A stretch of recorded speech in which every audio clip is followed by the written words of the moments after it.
पिछले 4.5 साल में नरेंद्र मोदी जी ने, बीजेपी ने 3.5 लाख करोड़ रुपए हिंदुस्तान के 15 सबसे अमीर लोगों का कर्जा माफ किया है और 12.5 लाख करोड़ रुपए जिसे Narendra Modi ji, Arun Jaitley ji non performing assets कहते हैं,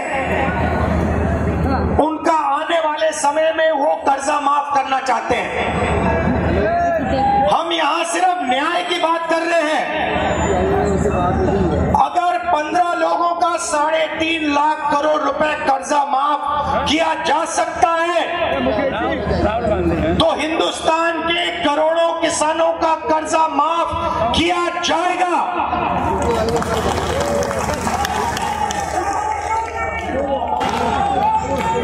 देखिए, हिंदुस्तान का किसान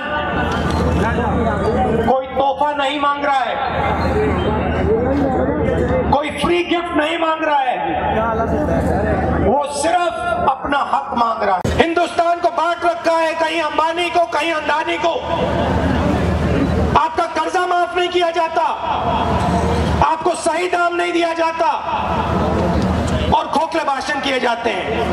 हिंदुस्तान का किसान मोदी जी से अनिल अंबानी का हवाई जहाज नहीं मांग रहा है, मगर हिंदुस्तान का किसान ये कह रहा है अगर आप अनिल अंबानी को 30,000 करोड़ रुपए हिंदुस्तान की एयरफोर्स का पैसा दे सकते हो, अगर आप अपने 15 मित्रों को 3,50,000 करोड़ रुपए दे सकते हो, तो हमारी मेहनत के लिए, हमारे खून के लिए, हमारे पसीने के लिए भी आपको हमें कर्जा माफ करके देना ही पड़ेगा। और इसीलिए बाकी सब पार्टी के नेता यहां बैठे हैं। हमारी विचारधाराएं अलग हो सकती है, मगर किसान के भविष्य के लिए, युवाओं के भविष्य के लिए हम सब एक होकर स्टेज पे खड़े हैं। और नरेंद्र मोदी जी और बीजेपी से हम कहना चाहते हैं, देखिए, अगर हमें कानून बदलना पड़े, चीफ मिनिस्टर बदलना पड़े या प्रधानमंत्री बदलना पड़े, हम किसान का भविष्य बना के ही रखेंगे और हम 1 इंच पीछे नहीं हटने वाले हैं। आपको जो करना है करो। ये जो शक्ति यहाँ आई है, ये हिंदुस्तान के किसान की शक्ति है, हिंदुस्तान के युवाओं की शक्ति है। और ये जो आवाज उठ रही है पूरे देश में, मध्य प्रदेश में, छत्तीसगढ़, तेलंगाना, राजस्थान, हर प्रदेश में ये जो आवाज उठ रही है, ये हिंदुस्तान के किसान की और हिंदुस्तान के युवा की आवाज है और इसको आप चुप नहीं कर सकते हैं। हिंदुस्तान की सरकार किसानों का काम, युवाओं का काम जब तक नहीं करेगी, वो इस देश में नहीं बच सकेगी। और यही हालत हो गई है। 5 साल पहले हम सब ने कहा था, वीएम सिंह जी ने अभी बोला, अगर कोई भी सरकार हिंदुस्तान के किसान का अपमान करेगी, हिंदुस्तान के युवाओं का अपमान करेगी, तो सरकार को किसान और युवा हटा के ही दिखाएगा। और यही होने वाला है। इस देश को कोई एक व्यक्ति नहीं चलाता है, कोई एक पार्टी नहीं चलाती है। इस देश को किसान, मजदूर, छोटे दुकानदार, युवा, माताएं, बहनें चलाती हैं। आपने इस देश को बनाया है, आपकी शक्ति ने इस देश को बनाया है। मैं आप सबका दिल से धन्यवाद करता हूं। इस सरकार को हटाकर किसान हित में हम इस कानून को बनाएंगे, जिन कानूनों को लागू करेंगे वो हमारी पार्टी की संकल्प है आप सभी लोगों के सामने। हालत तो आपने देखा, सभी ने सुना। शरद पवार साहब ने तो अभी बताया आपको, वो हमारे देश के कृषि मंत्री रह चुके हैं, बड़े अनुभवी। आज हमारे देश के अंदर साधनों की कोई कमी नहीं है, साधनों का कोई कमी नहीं है। लेकिन ये मोदी सरकार कहता है कि हर साल सुप्रीम कोर्ट में याचिका दिया, कहते हुए कि हर साल ये 4 सालों में 20,000 से ज्यादा किसान, सरकारी आंकड़ों के हिसाब से 20,000 से ज्यादा किसान आत्महत्या कर रहे। क्यों? कर्ज में डूबकर। कर्ज में क्यों डूबना पड़ा उनको? क्योंकि जिस फसल का दाम जो उनको मिलना चाहिए वो उस तरीके से नहीं मिल रहा जिससे उनका पूरा उत्पादन का खर्चा पूरा हो। तो जाहिर मांग क्या है? फसल के लिए खर्चा जो हो उससे 1.5 गुना ज्यादा, जो वादा मोदी साहब ने खुद किया था। और कर्जे से बचाने के लिए मोदी साहब ने खुद किया था 2014 में कि हम एकमात्र का ऋण माफी करेंगे ताकि कर्जे में नहीं डूबेगा और आत्महत्या के अलावा और कोई चारा नहीं छोड़ रहा है, ये परिस्थिति को हम बदलेंगे। लेकिन आज 5 साल में हुआ क्या? वादे तो किए। मनमोहन सिंह साहब के 5 साल, पिछले 5 साल की सरकार की आंकड़े निकालो, वो कृषि का बढ़ोतरी की गति उत्पादन में 5.2% था। पिछले 4 साल में जब से मोदी साहब आए ये 5.2 से घट के आधा से कम हो गया 2.5%। वो पिछले 5 साल में किसान भाइयों को जो मिलता था दाम मंडी से, वो दाम हर साल बढ़ते बढ़ते जाता था, 2% कम बढ़ता था।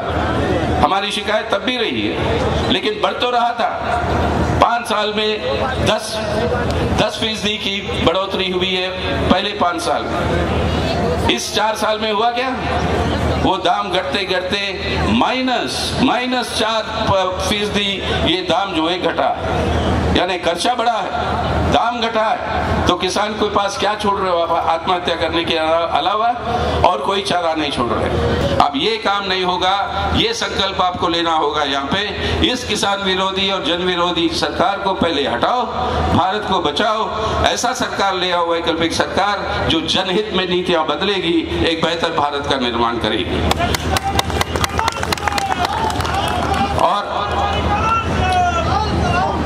और आखिर में याद रखिए, पॉकेट मार जब काम करता है अकेले नहीं करता, उसका एक जुड़वा भाई होता है जो बचाने के लिए आ जाता है कभी भी।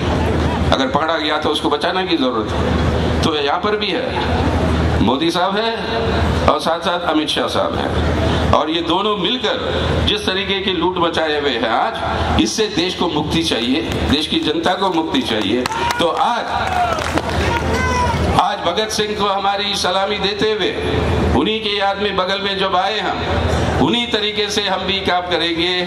आज की हमारी आजाद हिंदुस्तान की सरकार को सुनाने के लिए एक हथियार जो हमारे हाथ में है, वो हथियार जिसके चलते हुए इस सरकार को हटाओ, एक ऐसी सरकार ले आओ जो नीतियां बदलेगी जनहित में, और उस सरकार के ऊपर भी दबाव लगाने के लिए सब तैयार रहना चाहिए हमें। तो चलिए आज ये नारा हमारे साथ आप दीजिए, आज भारत को बचाना होगा, कल को भारत को बदलना होगा एक बेहतर भारत में।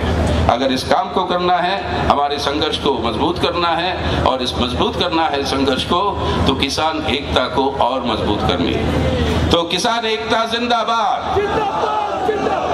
अरे भगत सिंह ने तो बॉम्ब फेंका उस ब्रिटिश सरकार को सुनाने के लिए, आपकी आवाज तो यहाँ से पार्लियामेंट तक नहीं पहुंच रही है। ये तो नहीं हो सकता, जोर से कहिएगा, किसान एकता जिंदाबाद, किसान एकता जिंदाबाद, किसान एकता जिंदाबाद। नमस्कार। जिस तरह से किसान बार बार प्रदर्शन करने की इसको ज़रूरत पड़ रही है, कहीं ना कहीं सरकार इस चीज़ को नज़रअंदाज कर रही है। तो क्या कहीं ना कहीं सरकार कर रही है, या फिर ये किसान जो मोर्चा कर रहे हैं इसमें सफल नहीं हो पा रहे हैं? क्या कारण है इसमें? देखिए, ये सरकार इस हिंदुस्तान की तारीख की सबसे जन विरोधी सरकार है। इसको किसानों से कोई मतलब नहीं है, इसको युवाओं से कोई मतलब नहीं है, इसको इस देश के मजदूरों से कोई मतलब नहीं है, मतलब देश की 99% आबादी से कोई मतलब नहीं है। ये काम करता है अपने कुछ कॉर्पोरेट घरानों के दोस्तों के लिए, चाहे वो अडानी हो चाहे वो अंबानी हो, और उसको हर क्षेत्र में देश के अंदर उतार दे रहा है। यूनिवर्सिटी, जियो यूनिवर्सिटी खुल रही है, फसल बीमा में रिलायंस आ रहा है, और हर जगह राफेल डील में वहाँ रिलायंस को दिया जा रहा है। तो ये सिर्फ रिलायंस के लिए काम कर रही है, सिर्फ अडानी के लिए काम कर रही है, और इसीलिए इसको देश की लोगों की आवाज़ सुनाई नहीं दे रही।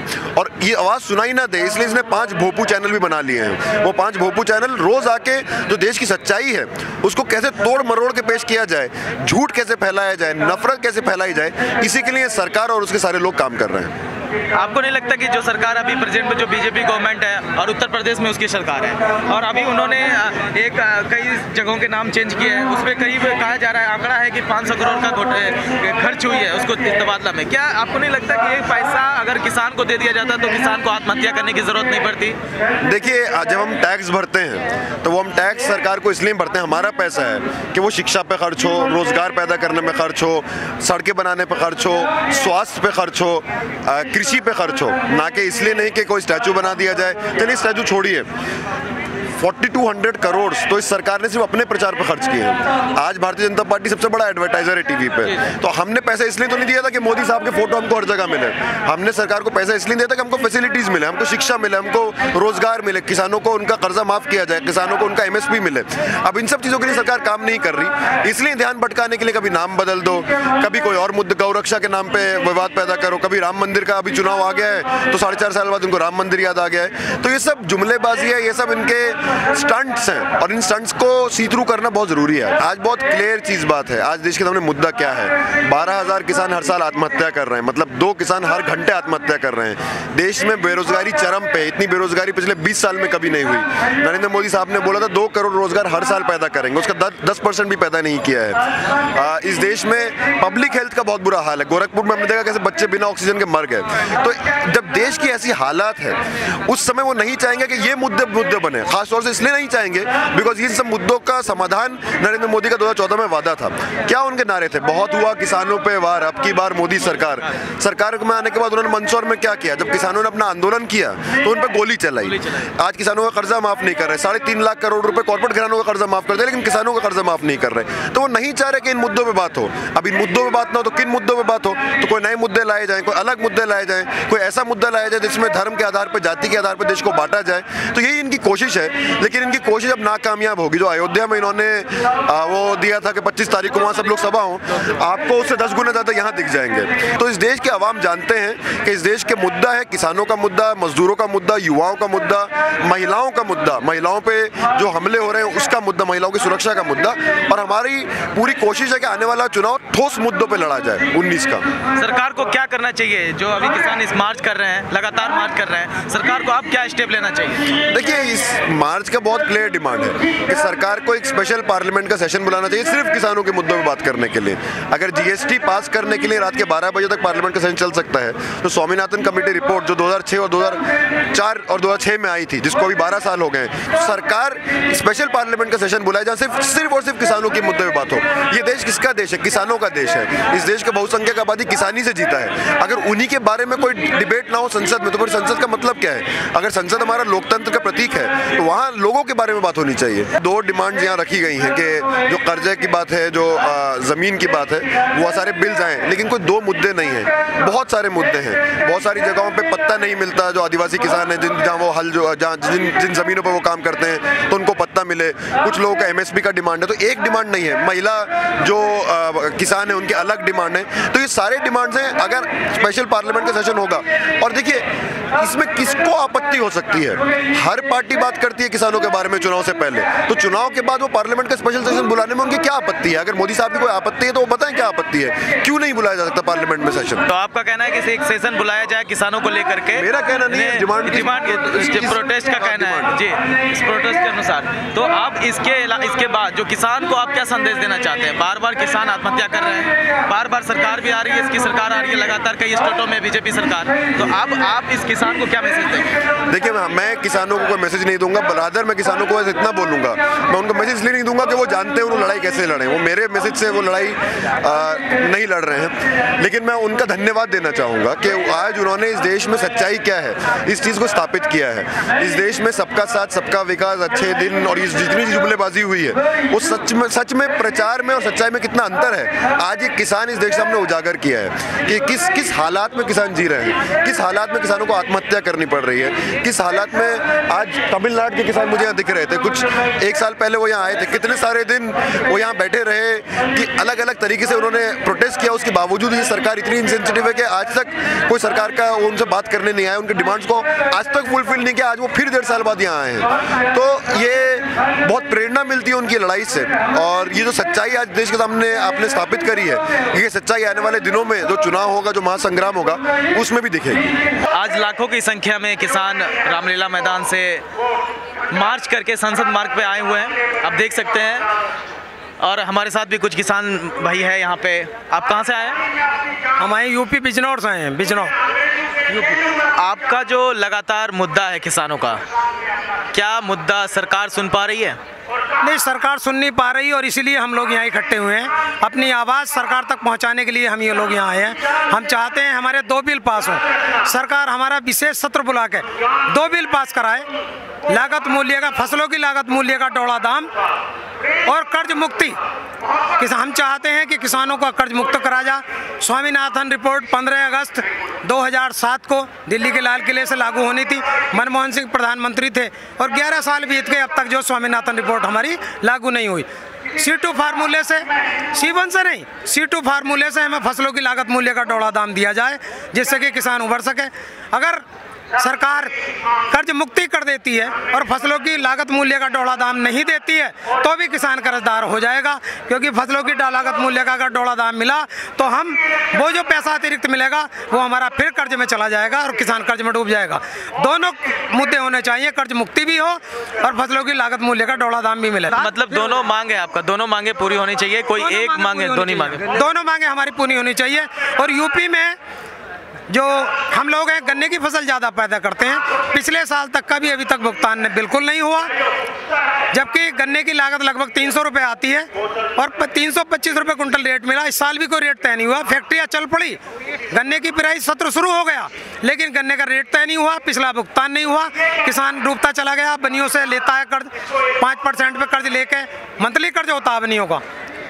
किसान जो आए हैं यहाँ लाखों की संख्या में, किसानों का खास मुद्दा, खास मांग क्या है? किसानों की मांग है कि उनकी जो भी टैक्स लिया जाता है इनके साथ जो गन्ने लगाते हैं, कोई गन्ने का खेती करते हैं, उसके बाद इनको उसका पैसा वापस नहीं मिलता। इनकी मांगे क्या? जो कर्ज माफ़ी है, जो वादा करके आज नरेंद्र मोदी जी सरकार में आ गए हैं, जिन्होंने वादा किया उत्तर प्रदेश में 23 रुपये, 3 रुपये, 4 रुपये के चेक मिले, कहीं से किसान माफ़ी होती है, कर्ज माफ़ी होती है? कोई कर्ज माफ़ी नहीं है, ये एक छलावा है और सारी सरकारों ने किसानों को ठगा है। ना मैं कांग्रेस को कहूँगा, जो कि अभी राहुल गांधी आगे बहुत बड़ी बड़ी बातें कह के गए, अरविंद केजरीवाल हो, कोई भी जितने नेता मंच पे बैठे थे, इससे पहले भी इनकी सरकार थी, इन्होंने ऐसा क्या कर दिया? किसानों की बदहाली की जिम्मेदार हर कोई है। सिर्फ 3 साल में किसान बदहाल बेहाल नहीं हुआ है, पिछले 10 से 15-20 सालों से लगातार किसानों का शोषण हुआ है और हर सरकार इसकी शोषण करती है। सरकार को क्या करना चाहिए? सरकार को इनके साथ कंधे से कंधा मिला के खड़े होना चाहिए। किसान को, सरकार को मूर्तियों पे ना ध्यान देके किसानों पे ध्यान देना चाहिए। और अभी मैं कुछ किसानों से मिला, मुझे बड़ा अच्छा लगा, उन्होंने कहा भैया हमें मंदिर और मस्जिद नहीं चाहिए, हमें हमारी खेती करने के लिए जो सुविधाएं चाहिए, जो मशीन्स चाहिए, जो इंफ्रास्ट्रक्चर्स चाहिए, वो सारी चीज़ें मिल जाएं, वो हमारे लिए बहुत। हम मूर्ति का लेके क्या करेंगे और हम मंदिर का लेके क्या करेंगे आप? इसलिए मैं सिर्फ एक सरकार को नहीं, मैं सारी सरकारों को कहूँगा, चाहे वो एनडीए हो, यूपी हो, दोनों चोर हैं, दोनों ने ही इन सरकारों को ठगा है। इन किसानों को ठगा है, लगातार किसान ठगे गए हैं और ठगे हुए किसान ही हैं जो लाखों की तादाद में आज दिल्ली में आके खड़े हो गए हैं। और मुझे बड़ा खुशी है कि हमारे किसान भाई इस आंदोलन में खड़े और इनके साथ जन अधिकार पार्टी सांसद पप्पू यादव जी कंधे से कंधा मिला के खड़े। लगातार इनके आंदोलन में संसद में भी उन्होंने कह रखा 0 आवर में इनके लिए लगातार आवाज उठाएंगे और इनकी लड़ाई लड़ेंगे। दिल्ली के केजरीवाल जी का यहाँ 50 किसान होते तो क्या वो आते? सिर्फ भीड़ देख के आए, क्योंकि यहाँ चुनाव है, कैमरा है, तभी लोग यहाँ के दिखते हैं। जिस दिन यहाँ किसान फांसी लगा लेता है, मर जाता है, उसके दरवाजे कब जाते हैं पूछने, क्या इस दिल्ली के मुख्यमंत्री को शर्म नहीं आती है? यहाँ पे लगातार 50-50 लोग, 100-100 लोग भी करके बैठे, क्योंकि यहाँ जाए 1 लाख लोगों की भीड़ है, इसलिए यहाँ पे भीड़ देख के नेता पहुँचता है।